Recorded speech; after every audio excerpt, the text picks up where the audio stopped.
Hi, it's Adam from Triple J, and I'm here to talk to you about everything we do in the bumper-to-bumper service. First, we do an oil and filter change using manufacturer's recommended oil grades.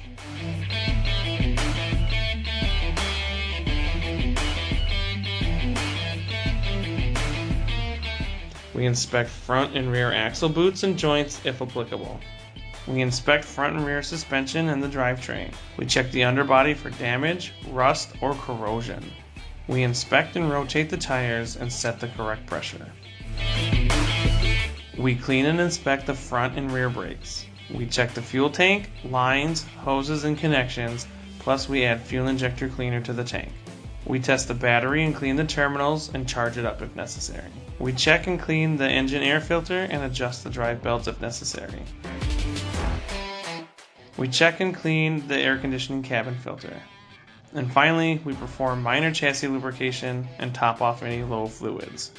Starting at $99, come see us at our location for more details or to schedule an appointment.